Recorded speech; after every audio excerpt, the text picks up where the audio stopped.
இந்த DC, Marvel இதெல்லாம் தெரியும். ஆனா தமிழ்ல வந்து காமிக்ஸ் இருக்கா? அதுவும் புக்கு கையில எடுத்தோனே கீழ வைக்க முடியாத அளவுக்கு அவ்ளோ பரபரப்பான காமிக்ஸ் எல்லாம் இருக்கா? அப்படின்னு யோசிக்கிற ஆளா நீங்க இருந்தீங்கன்னா, இந்த வீடியோ உங்களுக்காக தான். இந்த வீடியோ வந்து தமிழ் காமிக் புத்தகங்கள பத்தின பார்ட் 1 வீடியோ.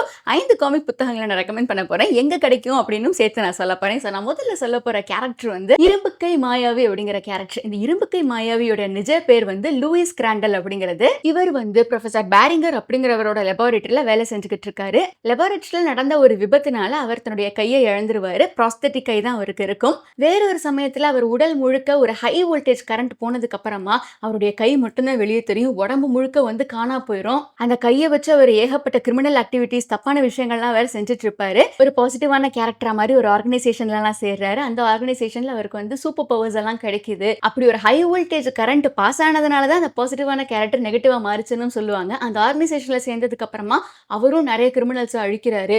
இவர மாதிரியே சயின்டிஸ்ட் டர்ன்டு கிரிமினல்லாம் ஒருத்தரை சந்திக்கிறாரு. அதுக்கப்புறம் என்ன நடக்குது, இவருக்கு வேற என்னென்ன பவர்ஸ் இருக்கு அப்படின்னு சொல்றது தான் இந்த இரும்புக்கை மாயாவி அப்படிங்கிற காமிக்ஸ். நிறைய 90s கிட்ஸ் அண்ட் 80s கிட்ஸ்க்கு இந்த இரும்புக்கை மாயாவி வந்து பயங்கர ஃபேவரட். ரெண்டாவது நான் சொல்ல போற கேரக்டர் வந்து வீரச்சிறுவன் தோர்கள் அப்படிங்கிற கேரக்டர். தோர்கள் போறதுக்கு முன்னாடி ஒரு குட்டி பேக் ஸ்டோரி இருக்குங்க. ஒரு ஊர்ல ஒரு குள்ளராஜாவும் நாகராஜாவும் இருந்தாங்க. ரெண்டு பேரும் ஒரு தடவை செஸ் விளையாடிக்கிறப்ப குள்ளராஜா வந்து நாகராஜா கிட்ட தோத்து போயிடுறாரு. நீ என்கிட்ட தோத்துட்டேல, உன்கிட்ட இருக்கிற எல்லாத்தையுமே என்கிட்ட வந்து கூடு அப்படிங்கிறப்ப, ஐயோ இல்ல சாதாரணமா தானே சும்மா தானே வச்சு விளையாண்டோம் அப்படின்னு. இல்ல நீ வந்து உன்கிட்ட இருக்கிற எல்லாத்தையும் எனக்கு கொடுத்துட்டு நீ என்கிட்ட சரணடைஞ்சிரு அப்படின்னு சொல்றாரு. இல்ல வேற ஏதாவது சொல்ல எனக்கு அப்படிங்கிறப்ப, சரி உனக்கு 30 நாள் டைம் தரேன். 30 நாளைக்குள்ள உலகத்திலே இல்லாத உலோகத்தை, அதாவது மெட்டலை வச்சு ஒரு பதக்கத்தை நீ எனக்கு செஞ்சு கொண்டுட்டு வரணும் அப்படின்னு சொல்றாரு. சரி, அவர் குள்ளராஜா வந்து அவருடைய அமைச்சர்கிட்ட போய் சொல்றப்ப, விடுங்க ராஜா நம்ம பார்த்துக்கலாம், 30 நாள் டைம் இருக்குல்ல அப்படின்னு சொல்றாரு. 29 நாள் கடந்தும் அவங்களால உலகத்துல இல்லாத உலோகத்தை கண்டுபிடிக்கவே முடியல. சரி என்னடா பண்றது அப்படின்னு யோசிச்சு நடந்து போய்கிட்டு இருக்கப்ப ஒரு வயல்வெளியில உட்கார்ந்துருக்க ஒரு சின்ன பையனை பாக்குறாங்க. அந்த சின்ன பையன் பேர் தான் தோர்கள். தோர்களுடைய கழுத்துல வந்து இதுவரைக்கும் அவங்க இந்த உலகத்திலே பாத்துறாத ஒரு உலோகத்தாலான ஒரு தாயத்து மாதிரி போட்டிருப்பாரு. ஆஹா கிடைச்சிருச்சு நமக்கு அப்படின்னு சொல்லிட்டு, வாப்பா எங்க கூட நீ அப்படின்னு சொல்லி கூட்டு போறாருங்க. அதே சமயத்துல அந்த நாகராஜாவுக்கும் வந்து இந்த விஷயம் தெரிஞ்சிருது. ஓ இவங்க வந்து கண்டுபிடிச்சிட்டாங்களா அப்படின்னு சொல்லி அவரும் வந்து இவங்களெல்லாம் அழிக்கிறதுக்காக ஆள் அனுப்புறாரு. கடைசியில என்ன நடக்குது அப்படிங்கிறது தான் கதை. இந்த வீரச்சிறுவன் தோர்கள் வந்து எப்படி அங்க வந்தான்னா அதுக்கும் ஒரு குட்டி கதை இருக்கு. ஒரு தடவை வந்து ஒரு கப்பல் வந்து கடல்ல போய்கிட்டு இருக்கப்போ ஒரு பெரிய சூறாவளி வந்து வந்துடும். இந்த சூறாவளியிலேருந்து தப்பிக்கிறதுனா நம்மளே இந்த கப்பல்ல இருக்கிற யாராவது ஒருத்தரை பலி கொடுத்துடணும் அப்படின்னு சொல்லி யோசிப்பாங்க. பெரிய பஞ்சாயத்தே போய்கிட்டு இருக்கோம். அந்த சமயத்துல அந்த கப்பல்ல வந்து ஒரு கூடைக்குள்ள வச்சு ஒரு சின்ன குழந்தை இருக்கும். அந்த குழந்தை கழுத்துல இந்த தாயத்து இருக்கும். ஸோ இந்த குழந்தை வந்து கடல் தேவதையோட மகன் தான். இந்த தாயத்து வந்து கடல் தேவதையே அவங்களுடைய மகனுக்கு கொடுத்ததான் அப்படின்னு சொல்லி கட்டி, அந்த நேரத்துல இருந்து அவங்களாம் தான் அந்த குழந்தைய வந்து பார்த்துட்டு இருப்பாங்க. ஸோ இந்த சிறுவன் யாரு, இவருக்கு ஏன் இந்த மேஜிக்கல் பவர்ஸ் வந்தது, கடைசியில குள்ளராஜாவோட நாட்டை காப்பாத்தினாங்களா இல்லையா அப்படிங்கறத சொல்றது தான் இந்த கதை. அடுத்த கதை வந்து அதிசய தீவில் ஆர்ச்சி அப்படிங்கிற கதை. இந்த ஆர்ச்சி அப்படிங்கிறது யாருன்னா அது வந்து ஒரு ரோபோட். அதை வந்து மெக்கானிக்கல் மேன் அப்படின்னு சொல்லுவாங்க. இந்த ஆர்ச்சி என்னென்னலாம் பண்ணும்னா, காணா போன பொருட்கள் எல்லாம் கண்டுபிடிச்சு கொடுக்கறது, விலை உயர்ந்த நகைகளெல்லாம் வந்து யாராச்சும் கடத்தி வச்சிருக்காங்க அப்படின்னா அந்த நகைகளை மீட்டு கொண்டுட்டு வர்றது அப்படின்னு சொல்லி நியாயத்துக்காகவே இந்த கேரக்டர் வந்து நின்று சண்டை போடும். அதிசய தீவில் ஆர்ச்சியில என்ன நடக்கும்னா, தாமஸ் விக்டர் அப்படின்னு சொல்லிட்டு 2 சயின்டிஸ்ட் இருப்பாங்க. அவங்க 2 பேரும் கோட்டை அப்படிங்கிற ஒரு டைம் மிஷின் மூலமா அங்கிட்ட இங்கிட்டுமா டைம் டிராவல் பண்ணிட்டு இருப்பாங்க. இவங்க 2 பேரும் ஒரு தடவை டைம் டிராவல் பண்ணி வர்றப்ப, ஆஹா நம்ம 20ஆம் நூற்றாண்டுக்கு வந்துட்டோம்ப்பா அப்படின்னு சொல்லி இறங்குறப்ப 20ஆம் நூற்றாண்டு மாதிரி அந்த இடம் இருக்காது. ஐயோ நம்ம வந்து தப்பான இடத்துக்கு வந்துட்டோம், நம்ம வந்து டக்குன்னு ஏறி போயிடலாம் அப்படிங்கிறப்ப ஒரு தீய சக்தி வந்து அவங்கள துரத்த ஆரம்பிக்கும். தீய சக்தி கிட்ட இருந்து தப்பிச்சு ஓடுறப்ப தான் பாக்குறாங்க அவங்களுக்கு வந்து அந்த இடம் சுத்தமா ஃபெமிலியராகவே இல்லை. மனுஷங்களையே வந்து காணோம். அப்ப கடலுக்கடியில ஒரு தீவும் ஒரு நகரமே இருக்கிறத பாக்குறாங்க.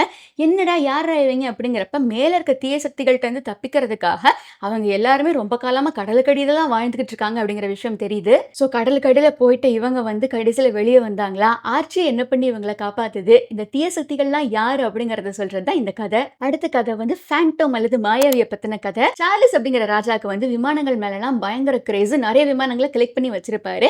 அவர்கிட்ட ராய் அப்படின்னு சொல்லிட்டு ஒரு பைலட்டும் இருக்காரு. இந்த ராய் கிட்ட இருந்து ஒரு தடவை சார்ல்ஸ் ராஜா விமானங்கள் எல்லாம் வாங்குறாரு. ராய் வந்து திடீர்னு ஒரு மாதிரி தப்பா வண்டியை ஓட்ட சார்ல்ஸ் ராஜுக்கு பயங்கரமா கோவம் வந்துருது.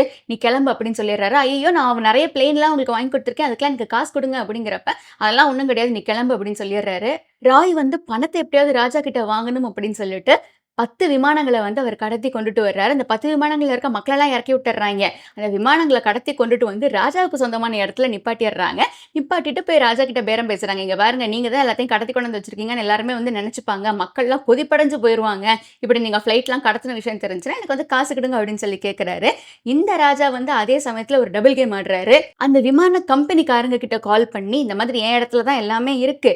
நீங்கலாம் வந்து இத எடுத்துட்டு போங்க. எடுத்துட்டு போயிட்டு எனக்கு காசு குடுங்கன்னு" இவர் வந்து ஒரு டபுள் கேம் ஆடி கேட்டர்றாரு. அந்த சமயத்துல தான் நம்ம மாயாவி வந்து என்ட்ரி குடுக்குறாப்ல. மாயாவிக்கு வந்து 2 பெட் ஃப்ரெண்ட்ஸ் வேற இருக்கும். ஒண்ணு வந்து ஒரு குதிரை, இன்னொன்னு வந்து ஒரு ஹார்ஸு. அவங்க வந்து கிட்டத்தட்ட 20 ஜெனரேஷனாவே இந்த மாயாவி வந்து அவங்க குடும்பமே நியாயத்துக்காக சண்டை போட்டுட்டு இருக்கவங்க. ஸோ அப்புறமா வந்து என்ன நடக்குது? விமானங்கள்லாம் வந்து சரியான இடத்துக்கு தான் போய் சேர்ந்துச்சா? யார் யார ஏமாத்துனா அப்படிங்கிறது தான் கதை. ஸோ ஃபைனலா நான் சொல்லப் போறது வந்து தமிழ்ல எல்லாருக்குமே தெரிஞ்ச ஒரு புத்தகத்துடைய காமிக்ஸு. பொன்னியின் செல்வனுடைய காமிக்ஸு. பட் நான் காமிக்ஸா வந்து இத ரெக்கமெண்ட் பண்ணுவேனா அப்படின்னா கொஞ்சம் டவுட் தான். ஏன்னா இந்த புத்தகம் வந்து ரொம்பவே குட்டியா இருக்கும். பொன்னியின் செல்வன் 5 பாகங்களும் அடங்கிய ஒரிஜினல் புத்தகமே வந்து 300 சில்லற ரூபாய்க்கு நமக்கு கிடைக்கும். பட் குட்டி குட்டியா இருக்க காமிக்ஸ் வந்து பெர் புக் வந்து ₹200 அப்படின்னு சொல்லி விப்பாங்க.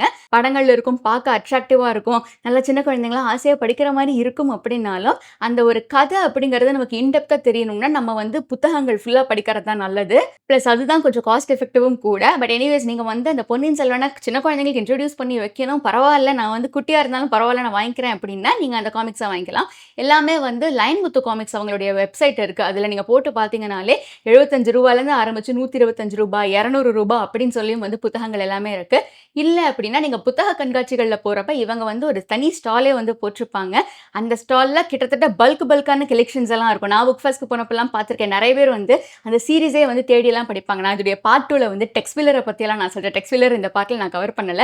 அவரும் வந்து ஒரு தரமான ஆளு. ஸோ உங்களுக்கு வந்து இந்த வீடியோ எப்படி பிடிச்சிருந்துச்சுன்னு கமெண்ட்ல சொல்லுங்க. உங்களுடைய ஃபேவரைட் காமிக் கேரக்டர்ஸ் எல்லாம் யாரு? நீங்க வந்து இதுக்கு முன்னாடி தமிழ்ல காமிக் புத்தகங்கள் படிச்சிருக்கீங்களா? உங்களுக்கு என்ன ஜர்னர் ஆஃப் காமிக்ஸ் ரொம்ப பிடிக்கும் அப்படின்னும் சொல்லுங்க. பிளஸ் நான் ஒரு கேரக்டர ரிவீல் பண்ணிட்டேன் டெக்ஸ் வில்லர்ன்னு சொல்லிட்டு. வேற என்னென்ன கேரக்டர்ஸ் எல்லாம் மிஸ் ஆயிருக்குன்னு நீங்க கமெண்ட்ல சொல்லுங்க. அண்ட் உங்களுக்கு இந்த வீடியோ பிடிச்சிருந்ததுன்னா என்ன சப்ஸ்கிரைப் பண்ணிக்கோங்க. இன்ஸ்டாகிராம்ல என்ன ஃபாலோ பண்ணிக்கோங்க. ஹைப் பட்டன் குடுத்துருங்க. Thank you so much for choosing to watch this video.